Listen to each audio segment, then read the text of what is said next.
tardes, amigos. Este es el segmento Diálogos del Montonero, en el espacio que hemos organizado, en el que solemos conversar sobre esta terrible pandemia, esta letalidad devastadora que ha convertido al Perú en uno de los países con más muertes por millón de habitantes.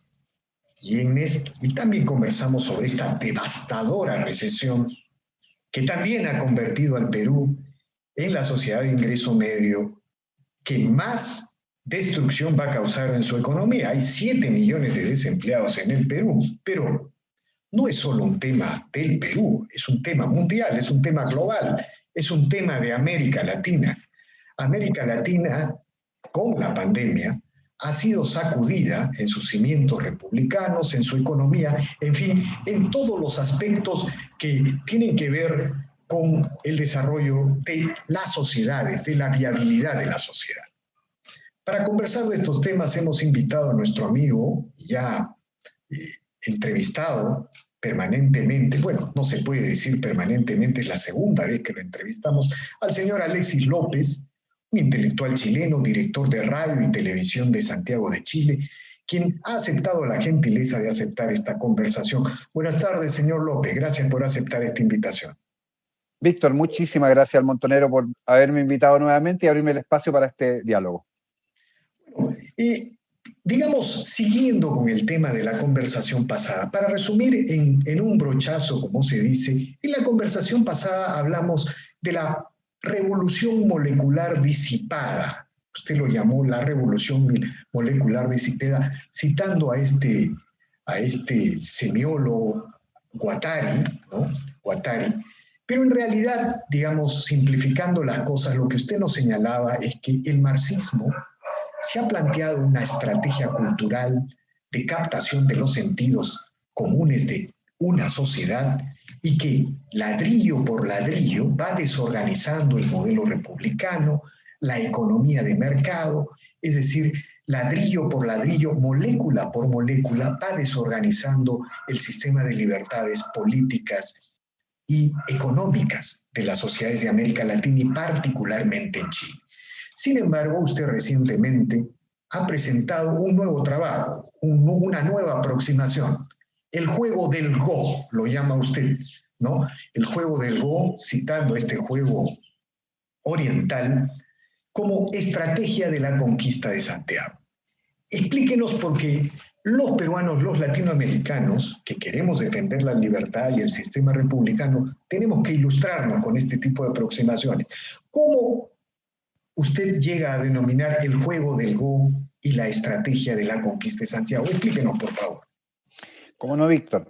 Dentro del análisis que hemos venido haciendo 20 años ya del proceso insurreccional en Chile, que hoy día está desarrollándose a nivel de todo el continente, una de las cosas más importantes, aparte de la definición formal, en términos politológicos, que es utilizando esta denominación de Félix Guattari de revolución molecular disipada, es que la propia deconstrucción como modelo filosófico ya planteó hace mucho tiempo que su estrategia de lucha no correspondía a las estrategias de lucha verticales. ¿Ya?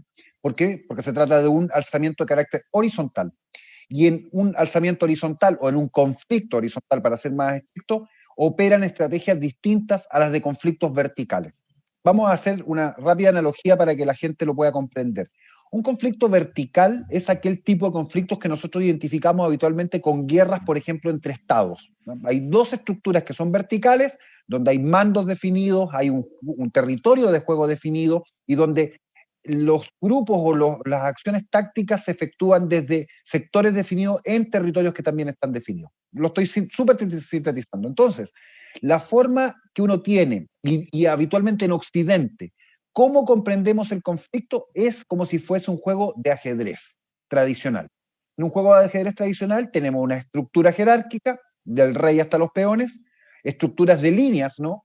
Avance por escaques o por los cuadros del tablero que están predefinidos. Cada pieza tiene una función dentro del juego, entonces un peón mueve de determinada manera y el caballo mueve de una manera diferente, y cada una cumple funciones tácticas en el juego que son distintas. Si eso uno hace la analogía con un choque entre ejércitos, por ejemplo, efectivamente hay una analogía que se cumple. Tienen a un general, a un comandante en jefe, luego tienen estructuras jerárquicas hacia abajo hasta llegar a los soldados. Cada nivel del ejército en pugna con el otro ejército tiene funciones bien articuladas, la artillería cumple una función, infantería cumple otra y así. Y en definitiva, el territorio de juego se predefine y los objetivos estratégicos y tácticos también están predefinidos. Eso es un conflicto vertical. Cambia la situación porque en revolución molecular disipada, como lo comentamos en el programa anterior, esto se trata de moléculas indeterminadas que son horizontales, no opera una jerarquía vertical, hay anarquismo funcional, es decir, no hay una jerarquía explícita, hay una suerte de anarquismo, pero que funciona, resulta para que los objetivos se cumplan. Luego, tampoco hay un territorio definido. ¿Por qué? Porque no se trata entonces de ejércitos formales, sino que de personas que se agrupan en función de objetivos, y los objetivos entonces son móviles y tácticos, y más tiene que ver con dominio territorial, y en deconstrucción esto es sumamente importante.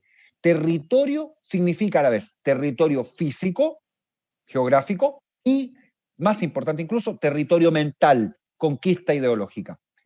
Son las dos cosas.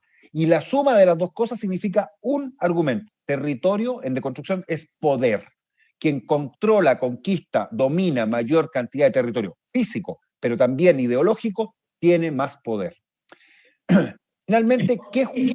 ¿Y por qué la figura del juego del Go? Ahí voy. Este juego oriental con piezas similares, homogéneas, pero que se mueven en todas las direcciones como los quarks de la física cuántica. Exactamente, ahí lo bajamos ya a nivel atómico, pero como es molecular, digamos que son moléculas. Efectivamente en Go, primera diferencia con ajedrez, no hay piezas diferenciadas salvo que unas son blancas y negras y son piedras redondas, blancas y negras, todas iguales, las blancas y las negras, salvo el color.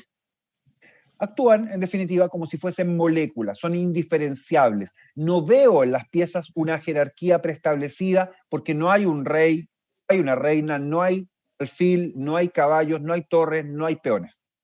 Todas son iguales. ¿Dónde operan? ¿Cómo operan? Es por relaciones. No operan en función de estructuras, ¿ya? Y ahí está una diferencia radical. Lo segundo es que no tienen movimientos predefinidos. Uno cuando juega Go toma la piedra y la pone en un lugar del tablero y esa piedra queda ahí hasta el final del juego, salvo si es comida, y luego va agregando piedras. Y con esas piedras genera estructuras que son una especie de rompecabezas dentro del juego, que va formando líneas territoriales que van cercando o contracercando territorios. Porque el juego del Go, que también se llama Wei-Ti en chino, Go es la palabra en japonés, y Baduk en coreano, es un juego que lo que busca es obtener la mayor cantidad de territorio posible. Entonces, quien gana el juego no es quien da jaque mate al rey, porque no hay rey en Go, sino quien controla mayor cantidad de territorio. Visto el lenguaje de construcción, va a ganar aquel que es capaz de conquistar mayor territorio ideológico, es decir, transformar más gente en seguidora de esta corriente o de la otra, o bien quien controla a la vez mayor territorio geográfico. Entonces, desde hace mucho tiempo en Oriente, y vamos a hacer la referencia inmediatamente, la forma de enfrentamiento de conflicto, y particularmente en China, fue la estrategia de Go. Debo decir además que el Go tiene otra característica.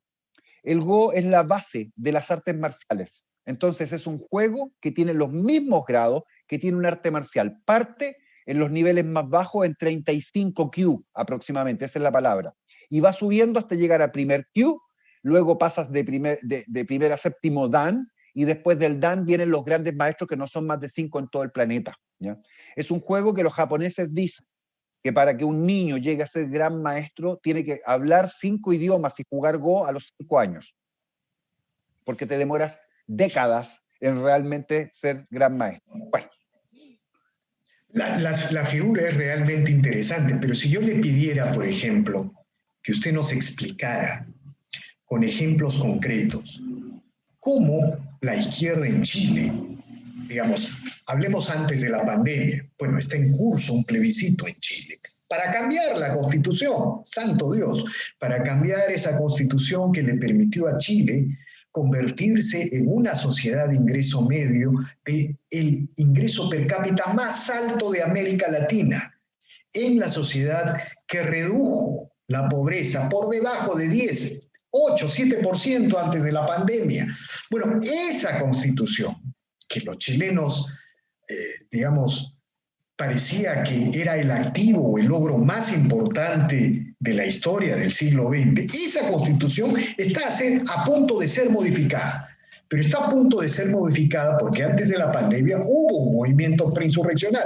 Pero la pregunta es, si aplicáramos esta teoría de la revolución molecular disipada o el juego del Go, ¿cómo se ha expresado esto? Una primera idea que se me viene a la cabeza es que, por ejemplo, los profesores de las escuelas públicas adoctrinaron a los chicos, a los estudiantes secundarios, incluso de primaria, acerca de la famosa desigualdad en Chile, ¿no? Del famoso sueño igualitario.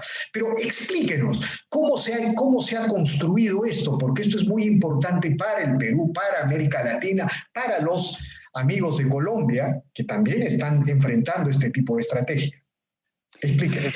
Efectivamente, acá lo que ocurre es que en el modelo anterior, en el comunismo pre-deconstrucción, siempre se habló, por lo menos hasta Gramsci, de que lo que había que hacer era conquistar la infraestructura, es decir, los medios de producción, ¿no? Medios de producción, industria, etc. Desde Gramsci en adelante, esto tuvo un vuelco. Gramsci habló ya de la guerra cultural o la lucha cultural, había que conquistar la superestructura, el pensamiento. Después avanzó aún más, porque está la Escuela de Frankfurt de por medio también y otras corrientes más. Y finalmente la deconstrucción se plantea lo central. ¿Cuál es la primera herramienta de dominio, dicen los deconstruccionistas? Y dicen, bueno, la primera herramienta de dominio es el lenguaje. Y por eso son lingüistas, tanto Félix Guattari, como Michel Foucault, como Jacques Derrida, como Deleuze y una enorme cantidad de autores más. Ellos trabajan sobre el lenguaje. Entonces, ¿sobre qué trabajan? Sobre el plano de las ideas. No están interesados en la conquista de la infraestructura, sino de la superestructura. Y yo acabo de plantear que en Go, territorio significa territorio geográfico, pero también territorio ideológico, territorio conceptual, territorio en el plano de la mente. Así que lo que trabaja la deconstrucción es que las personas que tienen una posición alineada en este lugar vayan derivando, se desalineen, se realineen y terminen alineadas en esta otra posición. Y eso es un proceso de deriva ideológica. ¿Cómo se ejecuta ese proceso? Justamente a través del uso de conceptos, palabras y del cambio de sentido de cosas que nosotros creemos que son de esta naturaleza, pero que en deconstrucción significan esta otra cosa, ¿ya? Ese es el primer trabajo. Y opera mucho antes de que el niño vaya a la escuela incluso. ¿Por qué? Porque deconstrucción hoy día está presente en forma abismante en los medios de comunicación y particularmente para los más pequeños, las series animadas, que los papás no ven. Lo voy a poner con un solo ejemplo. Acaba de cumplir 35 años la serie Los Simpson, famosísima en todo el planeta. ¿Y qué muestra Los Simpson? Bueno, muestra como ejemplo de familia a una familia disfuncional, con un padre que es el arquetipo del antipadre, un padre que es borracho, un padre que es irresponsable, un padre que engaña, un padre que no cría a sus hijos, que no le entrega valores, sino disvalores, un padre del cual todos se burlan, etc. Y el resultado de eso en la propia serie es un hijo, Bart Simpson, que es un hijo rebelde, que es un hijo que destruye cosas, que es un hijo que siempre está conspirando, que es un hijo que le interesan las cosas materiales, que es un hijo que si puede hacer daño lo hace, que es un hijo que se burla de su hermana, que es un intelectual y quiere un mundo mejor, y la propia hermana, por ese mundo mejor que quiere, deriva hacia cierto tipo de conductas. Por ejemplo, ella es una amante de los animales, pero llega al extremo de subirse a un árbol en uno de los capítulos para protegerlo o abrazarse, en el sentido de ir hacia el veganismo, por ejemplo, etc. ¿Qué muestra la serie? Es deconstrucción aplicada. Y eso lo han visto 35 años sin parar, generación tras generación de niños que tienen esa imagen de serie como reflejo de una familia, que no es una familia bien constituida, sino disfuncional. Como ese ejemplo podríamos dar Padre de Familia, como ejemplo de teoría de género. Qué interesante lo que señala el señor López, porque la familia, no desde el punto de vista religioso, el problema es que algunos amigos liberales creen que el debate de la familia es un asunto de un debate entre marxistas y religiosos. No, la familia es el fundamento de la cultura occidental. Así es. ¿No? Porque, digamos, finalmente Occidente tiene una estructura jerárquica y lo que llamaríamos la molécula es la familia, no el individuo. Hay la deconstrucción, lo que ha planteado es que la molécula de la sociedad es el individuo, al margen de la familia, ¿no? Al margen de la familia. Entonces, qué interesante todo lo que usted nos señala, porque eso es lo que está pasando efectivamente, no solamente en Perú, en Chile, en Colombia, sino en Estados Unidos, ¿no? En Estados Unidos, donde hemos visto estas olas de destrucción de los próceres, de los fundadores de la principal república de la humanidad. Impresionante, al menos la república moderna de la humanidad, ¿no? Yo quería preguntarle, digamos, volviendo al tema de el juego del Go, la conquista de Santiago, la estrategia de construccionista. Entonces, lo que usted nos está diciendo es que en los procesos insurreccionales en Chile que están llevando a este plebiscito, a la negación del instrumento principal que explica la prosperidad en Chile, no ha jugado un papel determinante lo que se llama el Partido Comunista, el Frente Amplio, los partidos jerárquicos tradicionales de la izquierda que son muy activos. ¿Cuál es la relación de ellos con este tipo de estrategia, señor López? Voy a hacerme cargo del resumen más apretado posible, con un ejemplo que muestra cómo estos propios partidos que me menciona han terminado deconstruidos. Hace unos 30 años atrás, un militante, en ese tiempo muy joven, del Partido Comunista fue detenido en pleno centro de Santiago durante el régimen militar. Y llegó toda la célula local del Partido Comunista a la comisaría a rescatarlo porque había sido detenido por preso político. Y se encontraron con la sorpresa de que no lo habían detenido por preso político, sino que estaba detenido por ofensas a la moral, por encontrarse en el Cerro Santa Lucía, pleno centro de Santiago, efectuando actos contrarios a la moral con otro hombre. Resultado, el Partido Comunista de esa época lo expulsó por ser homosexual. Ese hombre salió del Partido Comunista y formó una pequeña agrupación de vanguardia de no más de 12 personas, que en el transcurso de 1985, bueno, eran pleno régimen militar, durante todo el resto del tiempo, ese pequeño núcleo guardia empezó a trabajar teoría de género y se transformó en el Móvil H, el Movimiento de Liberación Homosexual, que es quien hoy día dicta y dictamina las pautas por las cuales teoría de género hoy día se va a incluir dentro de la nueva Constitución. ¿Y qué pasa hoy día con el Partido Comunista, que hace tantos años atrás lo expulsó, que hoy día el propio Partido Comunista, que en esa época era contrario a los homosexuales porque la homosexualidad en esa concepción era un problema del capitalismo, porque era una desviación del capitalismo, la homosexualidad, de la conducta de la persona? Bueno, hoy día, el Che Guevara fusilaba a los homosexuales. Ahí está, ahí está. Entonces, hoy día el Partido Comunista es férreo defensor de los derechos de las minorías LGTBQ y todas las letras que sigan. Eso es deconstrucción en el seno del propio Partido Comunista. Es decir, hace tantos años atrás expulsaron a un militante, hoy día defienden y promueven la homosexualidad. La deconstrucción, y esto es sumamente importante, operan contra las estructuras verticales, sean partidos políticos, sea el propio Estado, sea el ejército, sea toda estructura vertical, como sobre la sociedad horizontal.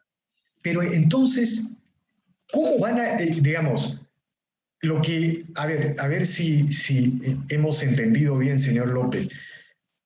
O sea, el Partido Comunista, el Frente Amplio, todas estas vanguardias comunistas, las más, digamos, coherentes ideológicamente en una estrategia de poder colectivista en Chile, existen, pero se han, digamos, transformado, se han ayornado. Se han deconstruido. Se han deconstruido. Pero siguen teniendo un comité central, un secretario general. Para efectos de estructura, siguen siendo partidos verticales. ¿ya? El Frente Amplio, que es un frente propiamente deconstruccionista, porque hay todos los elementos que son de construcción, no hicieron el tránsito. El Frente Amplio es muy reciente y está formado por jóvenes que ya vienen deconstruidos. Pero la estructura es vertical, porque responde a la estructura de los partidos políticos del sistema, pero su ejercicio del poder es horizontal. Ahí está la diferencia. Ellos conquistan territorio. Ahora, ellos aplican esta estrategia deconstruccionista o esta estrategia de la revolución molecular disipada. Víctor, solo hacer la distinción. El modelo filosófico que está acá arriba es de construcción, porque es una filosofía. El modelo de operación táctico es revolución molecular disipada y la estrategia de lucha es Go. Filosofía, el modelo de lucha y el modelo estratégico de lucha. Son tres niveles distintos. La pregunta es, imaginémonos una hipótesis que queremos negar, ¿no? Imaginémonos que el comunismo logra, digamos, asume el poder en Chile. Vía elecciones, vía estos procesos extraños que suceden en América Latina, ¿cómo gobernaría, digamos, considerando que ha llegado a través de esta estrategia horizontal de revolución molecular disipada? ¿O esta estrategia solo es una estratagema para llegar al poder y luego centralizarlo? El problema, Víctor, es que ellos ya tienen el poder. Ellos ya tienen el poder porque ya conquistaron territorio ideológico. Ya han hecho que mucha gente haga la deriva ideológica y que del plano de las ideas esté a favor de las demandas sociales, de las demandas de justicia, de las demandas que ellos han planteado históricamente a partir de este nuevo modelo. Entonces, el problema del poder no tiene que ver con llegar a ganar una elección. Las elecciones son resultado de procesos, no generan procesos. El momento al que se llega a una elección, la gente solo va a sancionar con el voto un proceso que ya instaló el poder en cierto sector hace mucho tiempo atrás. Así que, del punto de vista de gobierno, Chile tiene hace mucho tiempo, por lo bajo 20 años, siendo gobernado por estas estructuras horizontales que son los movimientos ciudadanos o sociales que han puesto los grandes temas por los cuales el país está transitando hoy día. Eso es el gobierno. Del punto de vista del poder, el partido hegemónico dentro de la izquierda, tanto sistémica como antisistémica como asistémica, es el Partido Comunista, que tiene una pata puesta en lo sistémico, lo vertical, porque es un partido institucional y tiene representación parlamentaria, pero también históricamente ha tenido nexos y vínculos de dirección respecto a los sectores antisistema y también con el asistemismo. Ahora, la gran pregunta es, los socialistas, la derecha chilena, que llevaron este proceso de transición del régimen de Pinochet durante todas estas 2 décadas, casi tres décadas de democracia, de estabilidad, de crecimiento, de inversión y de reducción de pobreza, ¿acaso no se dan cuenta de esto? ¿O ya, digamos, un poco han sido también deconstruidos? Las dos cosas. Por una parte, que hay una clase política en América del Sur que tiene un nivel de ignorancia política supino, es la derecha chilena. La derecha chilena históricamente, y particularmente la derecha neoliberal que gobernó con Pinochet hacia adelante, tenía muy buenas nociones de economía y estaba dedicada a la infraestructura entonces, a los buenos negocios, a las exportaciones, a abrir el país al mercado, a mejorar las condiciones de vida materiales de la población, pero tenía cero conocimiento del punto de vista de la lucha ideológica, por lo cual se dedicaron 30 años a hacer buenos negocios y se olvidaron de lo fundamental y lo más importante, es traspasarles a sus hijos valores y principios. ¿Y quién educó a los hijos de la derecha en Chile? La izquierda chilena. Y los hijos de la derecha hoy día son de izquierda, porque han sido penetrados en esta labor de alineamiento, desalineamiento y realineamiento para la nueva posición por la izquierda. Aparte de la deconstrucción como modelo general filosófico en el plano más amplio. Entonces, por una parte, la derecha no hizo el trabajo principal. ¿Por qué? Porque usted le puede entregar todos los bienes materiales que quiera a sus hijos. puede educarlo en el mejor colegio que pueda pagar, puede comprarle los juguetes más caros que él quiera tener, puede tenerle la computadora más avanzada para que juegue PlayStation o lo que sea, puede tener la mejor casa en el mejor barrio, puede usted mismo ser millonario, pero si se olvida de entregarle valores y principios a su hijo, no le entregó nada, absolutamente nada, porque lo que uno le lega a sus hijos, la herencia real para sus hijos, son valores, principios, una forma de ver la realidad y un camino en la vida. Honestidad, lealtad, trabajo, esfuerzo, esos son valores. No tiene nada que ver la riqueza o la pobreza. La derecha chilena se dedicó a generar riqueza y perdió completamente a sus hijos que fueron educados por la izquierda. Creyeron que la libertad se garantizaba solo desarrollando la lucha económica, ¿no? Ahora, lo que yo concluyo de sus reflexiones, de sus diagnósticos, es que tenemos que volver a las fuentes de Occidente, es decir, recordar cómo nació Occidente. Occidente nació con filosofía, nació con historia, nació con humanidades e incluso con grandes debates teológicos. Así se hizo Occidente, ¿no? Si uno mira la historia de Inglaterra, uno mira la historia de Estados Unidos o la historia de Francia, es eso, es esa tensión y esos debates. Y de esos debates salió Occidente y la libertad. Entonces, en América Latina, de alguna manera, tenemos que volver a esa aproximación si es que queremos defender la libertad. De lo contrario, esta estrategia de construccionista en un primer momento no cuestiona el libre mercado, pero llega a controlar para nada. Llega a controlar todo lo que se llama la superestructura de la sociedad y solo necesita, digamos, apretar poquito a poquito para terminar liquidando el mercado, ¿no? Como va a suceder en Chile, o como ya está sucediendo en Chile, con las AFPs, con la educación privada, poquito a poquito, ladrillo por ladrillo. Tenemos que volver a las fuentes de la fundación de Occidente, ¿no le parece? Una cuestión fundamental en deconstrucción es que tienen que eliminar dos cosas. Cualquier idea trascendente. La lucha de la construcción es contra lo metafísico, contra aquellas ideas trascendentes. Es ametafísica. Voy a ponerlo con el ejemplo para que todo el mundo lo entienda. Al lado de acá vamos a poner al mundo cristiano, ¿ya? Al mundo católico, a Dios. Al lado de acá, en la antimetafísica, vamos a poner a los satanistas, a los que adoran al demonio. Están enfrentados, pero esos dos son metafísicos. Fuera de ese mundo está la ametafísica, que los niega a ambos, a lo divino, a lo diabólico a la vez, porque los deniega. La deconstrucción deniega toda idea trascendente, ya sea antimetafísica o metafísica propiamente tal, porque está fuera de lo metafísico. Para eso, que es muy acá en el plano elevado filosófico, se requiere eliminar toda idea religiosa, pero no por la vía del ataque directo, es por la vía de la denegación del punto de vista del sentido. Entonces, ¿qué hacen? Usted lo ha visto, en Chile pasó. Toman una imagen religiosa, una virgen, por ejemplo, y en vez de simplemente destruirla, la deconstruyen porque encima le pintan símbolos sexuales, por decirlo de una forma muy, muy sencilla, ¿no? Entonces, le deniegan lo sacro, ¿ya? La profanan, literalmente.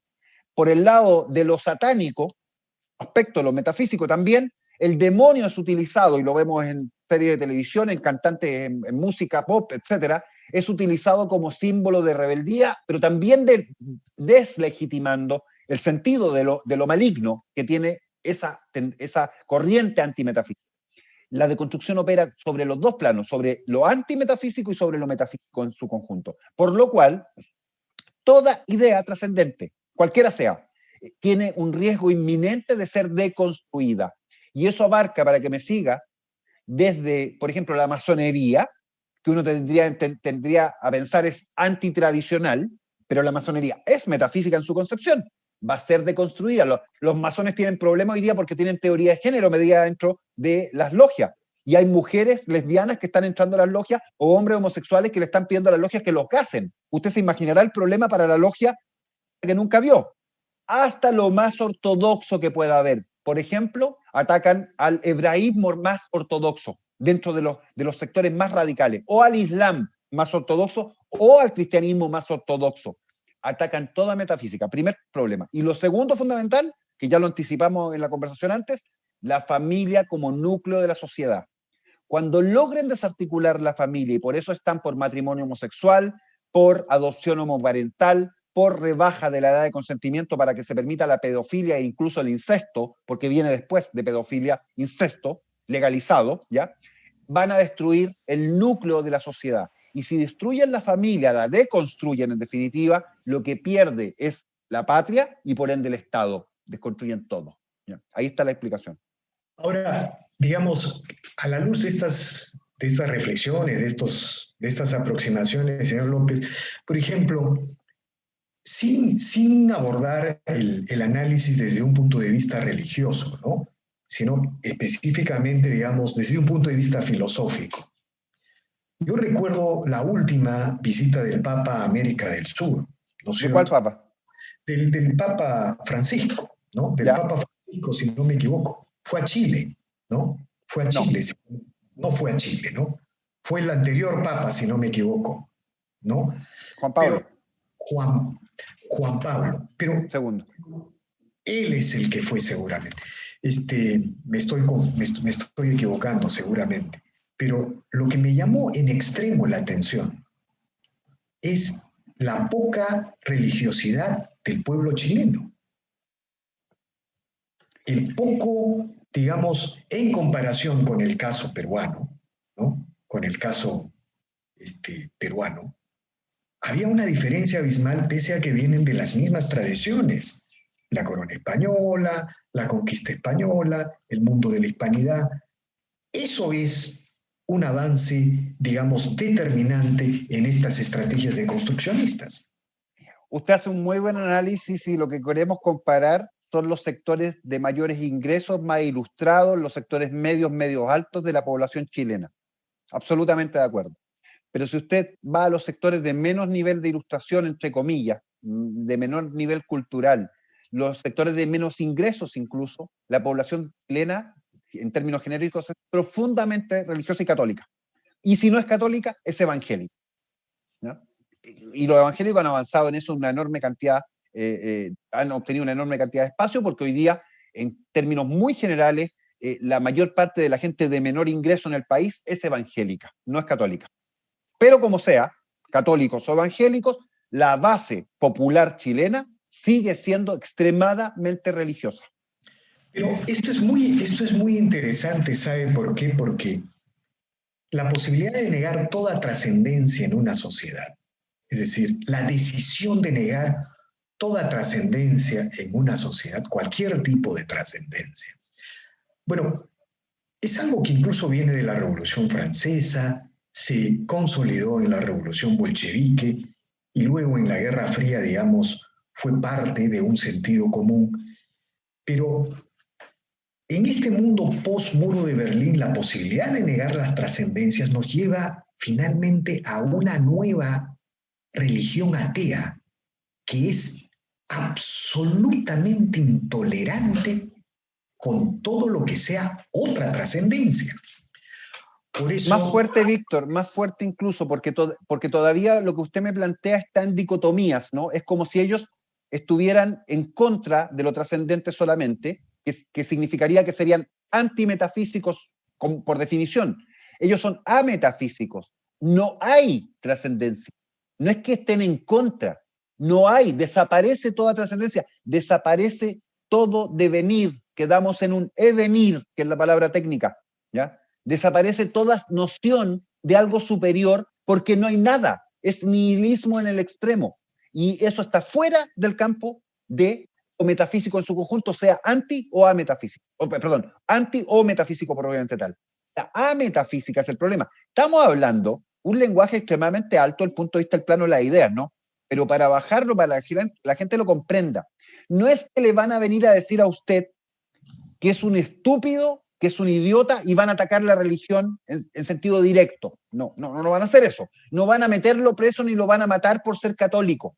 Lo que hacen es denegarle el sentido, ¿ya?, al tener fe o al tener creencia. Entonces toman los símbolos religiosos y los deconstruyen, no los destruyen, le cambian el sentido. ¿Qué hacía Madonna que tú y yo vimos en la televisión cuando éramos más jóvenes, cuando hacía sus shows, tomaba una cruz y se la ponía vuelta en símbolo satánico.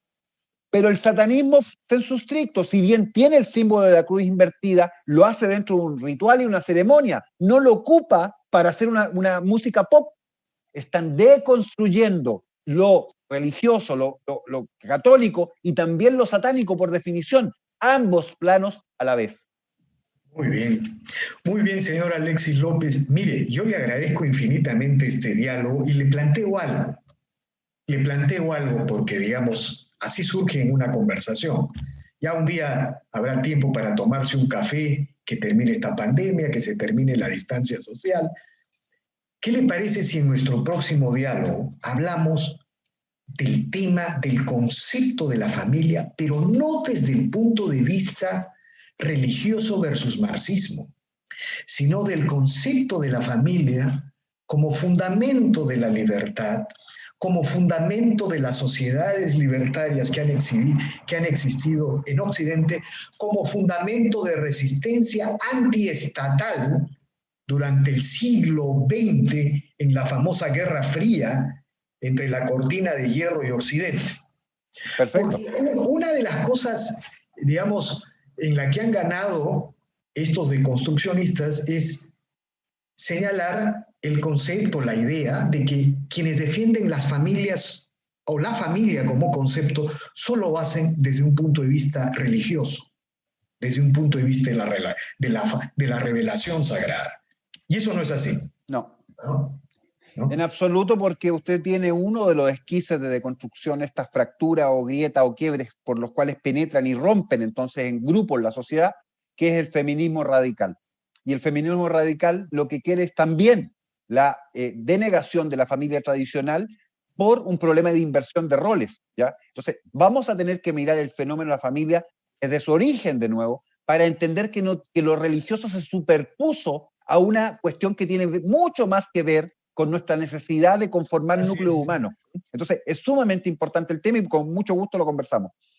Muy bien, señor Alexis López, infinitamente agradecido por esta conversación. Queda pendiente este diálogo sobre, vamos a llamar, la ideología de la familia. Estamos volviendo a los conceptos que usaba Marx en sus textos decimonónicos, ¿no? Pero, digamos, el debate nos va a llevar por caminos inciertos y este intento de recuperar la tradición occidental está por escribirse en el siglo XXI. Muy bien, señor López, infinitamente agradecido por este diálogo, esta conversación. Víctor, muchísimas gracias. Y solo como para terminar la idea del Go como estrategia de conquista, ¿no? En el Go uno juega en el tablero desde los bordes hacia el centro, conquista el margen, luego avanza hacia el centro del tablero porque el tablero representaba a la sociedad china con el emperador al centro. Entonces, la idea era conquistar los márgenes sociales para avanzar a conquistar el poder central. Eso es análogo a la conquista ideológica, que opera desde la introducción en los márgenes hasta conquistar todos los segmentos sociales, ideológicamente hablando, en la cúspide.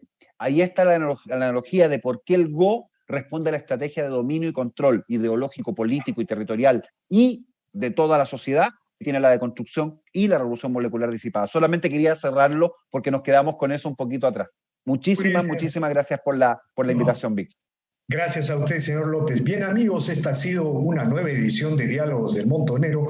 Regresamos en la siguiente edición. Gracias.